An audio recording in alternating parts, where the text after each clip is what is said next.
ক্রিকেটের ভগবান সচিন তেন্ডুলকরের টেস্ট রানের রেকর্ডটা নাকি ভেঙে দেবে ইংল্যান্ডের জো রুট। বন্ধুরা, এই কথাটা কিন্তু আমাদের না, এই কথাটা বলেছে অস্ট্রেলিয়া তথা একদা এক সময়ের মহান ক্যাপ্টেন, মহান successful captain Ricky Ponting. Ricky Ponting কোনো এক জায়গায় বলেছে যে জো রুটের বয়স এখন 33।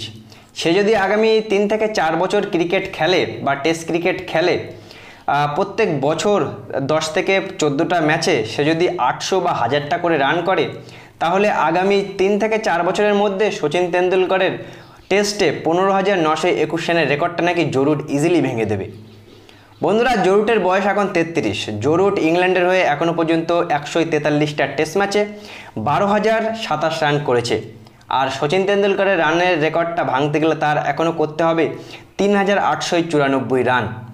বয়সটা তার 33। সে যদি 37 বছর বা আগামী 4 বছর খেলে বা প্রত্যেক বছরে 800 বা 1000 করে রান করে, তাহলে কিন্তু সচিন তেন্ডুলকরের রেকর্ডটা ভেঙে যাবে, যেটা রিকি পন্টিং বলেছে।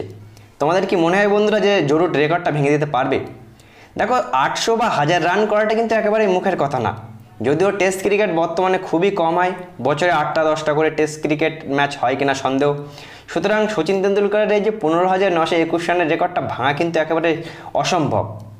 নো ডাউট জো রুট বর্তমান জেনারেশনের টেস্ট ক্রিকেটের সবথেকে বড় ব্যাটসম্যান। তাই বলে এটা না যে সে প্রত্যেক বছরে 800 বা 1000 রান করে সচিন তেন্ডুলকরের রেকর্ড 3 থেকে 4 বছরে ভেঙে দেবে। অসম্ভবের কিছু না, ভেঙে দিতেই পারে, কিন্তু প্রত্যেক বছরে 800 বা 1000 রান করা এটা কিন্তু অনেক কঠিন। বিশেষ করে আমাদের ভারতীয় উপমহাদেশে যখন জো রুট খেলে, তখন কিন্তু তার ব্যাটে ততটা বেশি রান আমরা দেখতে পাই না। সে যদি ইংল্যান্ডে ভালো খেলতে পারে, বিশেষ করে যেখানে ফাস্ট বোলিং কন্ডিশন, স্পিন ট্র্যাকে কিন্তু জো রুট একেবারেই ভালো খেলতে পারে না।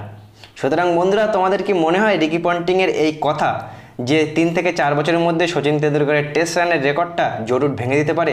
তোমাদের কি মনে হয় সচিন তেন্ডুলকরের এই যে রানের রেকর্ড 15,921, এই রানের রেকর্ডটা কেউ ভাঙতে পারে এই বর্তমান জেনারেশনের কোনো ক্রিকেটার? তোমাদের মতামত অবশ্যই জানাবে। দেখা হচ্ছে পরবর্তী ভিডিওতে। নিয়মিত ক্রিকেট আপডেট পাওয়ার জন্য আমার চ্যানেলটি অবশ্যই সাবস্ক্রাইব করবে।